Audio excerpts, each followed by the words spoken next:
Right then, good morrow and welcome to Zoo Tycoon Eccentric, and let's play Zoo Tycoon Complete Collection. This wonderful game from 2003, which I have been playing my entire life almost, ever since I was 8 years old in 2006 in fact. I have about 30 zoos maybe, and I'm constantly making new ones of course.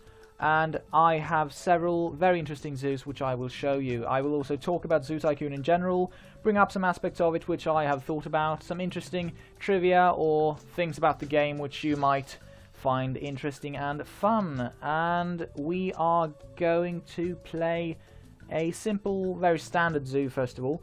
And also I of course need to address this thing, because as you notice I am playing in Swedish. Because I am Swedish, so I will not change this game to the English version, I think, because I don't know how that works, and I'm afraid that I'll screw some things up if I do. But yeah.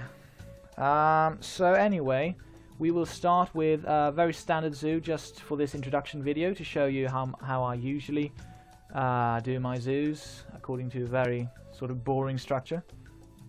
But then over the weeks ahead I will show you a great many of interesting zoos.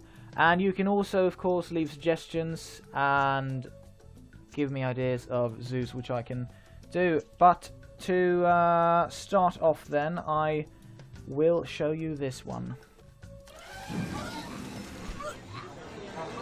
Right, so this is a very standard zoo of mine, and this is very classical. The lion exhibit to the left and the general savanna exhibit to the right, with the herbivorous savanna animals. You know, the zebras and the toms and gazelles and the ostriches, and then you add the wildebeest and so forth. And yeah, that's because that's the standard thing from the courses, of course, when you start playing. It's in the first course that you're gonna build a lion exhibit right next to the entrance.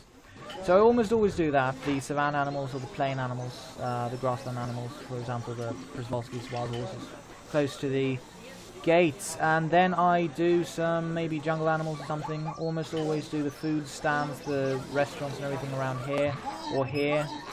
Usually have a gate, a path that is divided into 4 sections, blah blah blah. And then I do like jungle animals or something maybe over here. This is a classic one, the Asian elephants and the elephant riding thing, which is really incorrect because these are African elephants, you can see that very clearly, but anyway. Chimps, I don't usually do the monkeys, I don't usually add monkeys because they're just a bit vexing really, they're always escaping and things, but yeah, you know. And dinosaurs, of course. I love dinosaurs, and I have done so ever since I was little. And so, you know, mostly when I was little, I'd do dinosaur zoos all the time, and I still do. So yeah, I don't play Marine Mania. I don't do Marine Mania exhibits that often. It happens, but not too often. So yeah, so Gallimimuses here, and and yeah. One interesting aspect which I could start talking about is the naming of the fucking animals, because it's hard sometimes when you've got like 40 lions and they're constantly, you know, procreating, so to speak, because when you have about 30 lions in an exhibit and you can't come up with new names, it's a bit vexing really. But yeah, so that's a classical one, like name all the lions something starting with an L. Oh, except for that one apparently. Oh, Elsa. Okay. Anyway, Inez. Okay. Anyway, you know, how do you name your animals? Tell me in the comment section or whatever. Because I've got some like standard things which I always do. I mostly name the zebras, you know, names with starting with an S or a Z, and the same with the ostriches. Now in this particular exhibit I don't know what I was doing when I built this, because all the animals in here have very very specific, very weird very weird names, and yeah, I don't know if it's you know, some of them are named after Greek or Roman gods. Apparently, I've got a wildebeest called Aphrodite, and yeah, I don't know what I was doing, and yeah.